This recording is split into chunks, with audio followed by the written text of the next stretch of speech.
Hello, പുതിയ വീഡിയോയിലേക്ക് സ്വാഗതം. ഇന്നത്തെ നമ്മുടെ നോമ്പുതറ സ്പെഷ്യൽ എന്ന് പറയുന്നത് ബ്രെഡ് പപ്സ് ആണ്. അപ്പോൾ സാധാരണ നമ്മൾ ഉണ്ടാക്കുന്ന രീതിയിൽ നിന്നും വ്യത്യസ്തമായിട്ടാണ് ഇത് തയ്യാറാക്കുന്നത്. ബ്രെഡ് ടോസ്റ്റ് ചെയ്തിട്ടാണ് നമ്മളിന്ന് ഫ്രൈ ചെയ്യാനായിട്ട് എടുക്കുന്നത്. അപ്പോൾ തന്നെ വളരെ ക്രഞ്ചിയും ക്രിസ്പിയും ആയിട്ടുള്ള ബ്രെഡ് പപ്സ് ആണ്. നല്ല മുരിഞ്ഞ ബ്രെഡ് പപ്സ് ആണ് നമ്മൾ തയ്യാറാക്കുന്നത്. അപ്പോൾ വളരെ എളുപ്പമാണ്. നല്ല ടേസ്റ്റി ആയിട്ടുള്ള ഈ ഒരു പപ്സ് എങ്ങനെയാണ് തയ്യാറാക്കുന്നതെന്ന് നമുക്ക് നോക്കാം. അപ്പോൾ നമുക്ക് ആദ്യം തന്നെ മസാല റെഡിയാക്കാം. അപ്പോൾ അതിന് വേണ്ടി ഒരു പാൻ വെച്ച് കൊടുത്തിട്ടുണ്ട്. അതിലേക്ക് കുറച്ച് ഓയിൽ ഒഴിച്ചു കൊടുക്കാം. ഒരു 2 ടേബിൾ സ്പൂൺ ഓയിൽ ഒഴിച്ചു കൊടുക്കാം. എണ്ണ ചൂടായി വരുമ്പോൾ അതിലേക്ക് 2 സവാള അരിഞ്ഞിട്ട് കൊടുക്കാം. ഇതുപോലെ ചെറുതായിട്ട് അരിഞ്ഞെടുത്തതാണ്. 2 സവാളയാണ് എടുത്തിരിക്കുന്ന, മീഡിയം സൈസുള്ള 2 സവാള. അതിലേക്ക് ആവശ്യത്തിന് ഉപ്പിട്ട് കൊടുക്കാം. ഇനി ഇതിലേക്ക് 2 പച്ചമുളക് ചെറുതായിട്ട് അരിഞ്ഞത്, അപ്പോൾ അതും കൂടി ചേർത്ത് കൊടുക്കാം. എന്നിട്ട് സവാളയും പച്ചമുളകും കൂടി നല്ലതുപോലെ ഒന്ന് വഴറ്റിയെടുക്കാം. ഇതിലേക്ക് ഞാൻ ഇഞ്ചി വെളുത്തുള്ളി പേസ്റ്റും കൂടി ചേർത്ത് കൊടുക്കുന്നുണ്ട് കേട്ടോ. 2 അല്ലി വെളുത്തുള്ളി, ഒരു ചെറിയ കഷ്ണം ഇഞ്ചിയും ചതച്ചെടുത്തതും കൂടി ആഡ് ചെയ്ത് കൊടുക്കുന്നുണ്ട്. അപ്പോൾ അതിൻ്റെ വീഡിയോ ഒന്ന് മിസ്സായിപ്പോയി, സോറി. അപ്പോൾ അതും കൂടി വഴറ്റിയെടുത്ത് അതിൻ്റെ ഒരു പച്ചച്ചുവ മാറിയതിന് ശേഷമാണ് പൊടികളെല്ലാം ആഡ് ചെയ്ത് കൊടുക്കുന്നത്. ഒരു 1/4 ടീസ്പൂൺ മഞ്ഞൾപ്പൊടി, മല്ലിപ്പൊടി ഒരു 2 ടീസ്പൂൺ ചേർത്ത് കൊടുക്കുന്നുണ്ട്. 1 ടീസ്പൂൺ കാശ്മീരി മുളക് പൊടി, ഒരു 3/4 ടീസ്പൂണോളം ഗരം മസാല,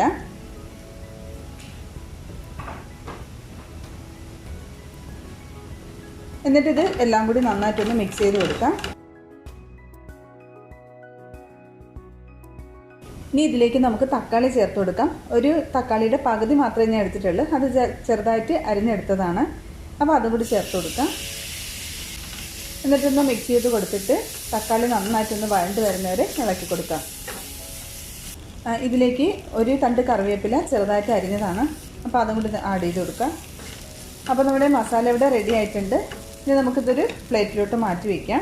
ബ്രെഡ് ടോസ്റ്റ് ചെയ്തെടുക്കണം. അപ്പോൾ അതിന് വേണ്ടിയിട്ട് ഞാനൊരു 8 സ്ലൈസ് ബ്രെഡ് എടുത്തിട്ടുണ്ട്. ഓരോന്നും നമുക്ക് ഫ്രൈ പാനിൽ വെച്ചൊന്ന് ടോസ്റ്റ് ചെയ്തെടുക്കാം. അപ്പോൾ പാൻ ചൂടാകാൻ വരുമ്പോൾ നമുക്ക് ഓരോ ബ്രെഡും ഇതുപോലെ വെച്ച് നല്ലതുപോലെ ഒന്ന് മൊരിച്ചെടുക്കണം.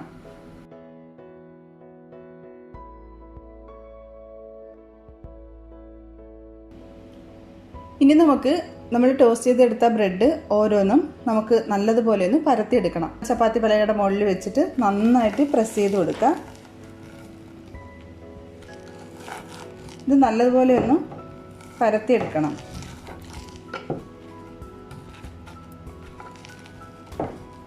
ഇത് നന്നായിട്ടൊന്ന് പ്രസ് ചെയ്ത് കൊടുത്താൽ മതി. അപ്പോൾ ഇതേപോലെ നമുക്ക് കിട്ടും. അപ്പോൾ ബാക്കിയുള്ളതും കൂടി നമുക്ക് ഇതേപോലെ ഒന്ന് റെഡിയാക്കി എടുക്കാം. അപ്പോൾ ഞാനിവിടെ എല്ലാം റെഡിയാക്കി എടുത്തിട്ടുണ്ട്.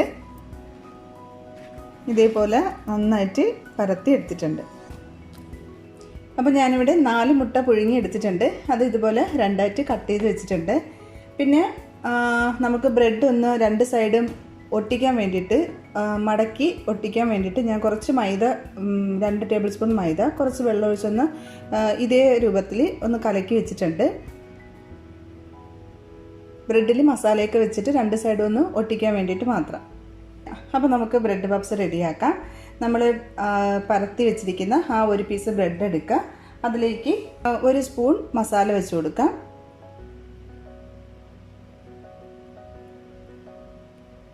എന്നിട്ട് അതിൻ്റെ മുകളിൽ നമുക്ക് പകുതി മുട്ട വെച്ച് കൊടുക്കാം. അതിനുശേഷം നമുക്ക് ഈ ബ്രെഡിൻ്റെ 4 വശവും ഈ മൈദ വെച്ചിട്ട് ഒന്ന് തേച്ച് കൊടുക്കാം.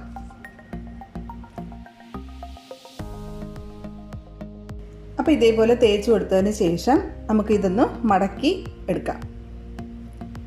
മീഡിയം സൈസിലുള്ള മുട്ടയാണ് കേട്ടോ എടുത്തിരിക്കുന്നത്. അപ്പോൾ വലിയ മുട്ടയൊക്കെ ആണെന്നുണ്ടെങ്കിൽ നമുക്ക് ഇതിനെ വീണ്ടും ഒന്ന് ചെറുതാക്കി കൊടുത്തിട്ട് ഇതിൽ അകത്ത് വെച്ച് കൊടുക്കാം. പകുതി മുട്ട വെച്ച് ചിലപ്പോൾ ബ്രെഡിൽ കവർ ചെയ്ത് വരണമെന്നില്ല. അങ്ങനെയാണെന്നുണ്ടെങ്കിൽ മുട്ട നമുക്ക് പകുതിയും കൂടെ ചെറുതാക്കി കൊടുത്തിട്ട് മസാലയുടെ മുകളിൽ വെച്ചാൽ മതി.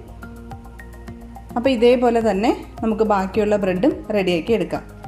അപ്പോൾ ഞാനിവിടെ എല്ലാം റെഡിയാക്കി എടുത്തിട്ടുണ്ട്. ഇനിയിപ്പോൾ അധിക ജോലികളൊന്നുമില്ല. നമുക്ക് നേരെ എണ്ണയിലിട്ടതങ്ങ് ഫ്രൈ ചെയ്തെടുത്താൽ മതി.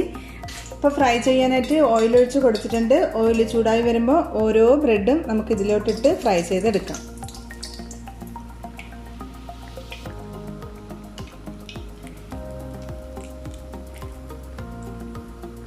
ഒരുപാട് നേരം മൊരിച്ചെടുക്കേണ്ട ആവശ്യമില്ല. ഒരു ഗോൾഡൻ കളർ ആകുമ്പോൾ തന്നെ നമുക്ക് എണ്ണയിൽ നിന്ന് മാറ്റാം. അപ്പോൾ ഇതിപ്പോൾ റെഡി ആയിട്ടുണ്ട്. ഇത് നമുക്കൊരു പാത്രത്തിലേക്ക് മാറ്റാം. അപ്പോൾ ബാക്കിയുള്ള ബ്രെഡ് നമുക്ക് ഇതേപോലെ ഫ്രൈ ചെയ്തെടുക്കാം.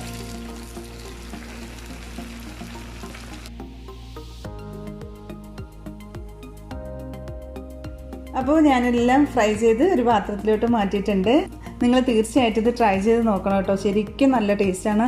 നല്ല ക്രഞ്ചി, നല്ല ക്രിസ്പി ആയിട്ടുള്ള ഒരു ബ്രെഡ് പപ്സാണ്. നമ്മളിത് കഴിച്ച് നോക്കുമ്പോഴേ അറിയത്തുള്ളൂ ഇത്രയും നല്ല ടേസ്റ്റാണെന്നുള്ളത്. ടോസ്റ്റ് ചെയ്തിട്ട് ഫ്രൈ ചെയ്തെടുക്കുമ്പം കുറച്ചുകൂടി മൊരിഞ്ഞ് നല്ല മുരിമുരിഞ്ഞ ബ്രെഡ് പപ്സാണ്. അപ്പോൾ എല്ലാവരും റെഡിയാക്കി നോക്കുക. അപ്പോൾ വീഡിയോ ഇഷ്ടമായെന്നുണ്ടെങ്കിൽ തീർച്ചയായിട്ടും നിങ്ങൾ ലൈക്ക് ചെയ്യാനും ഷെയർ ചെയ്യാനും കമൻറ്റ് ചെയ്യാനൊന്നും മറക്കരുത്. അപ്പോൾ പുതിയ നല്ല റെസിപ്പി ആയിട്ട് നമുക്ക് വീണ്ടും കാണാം. താങ്ക്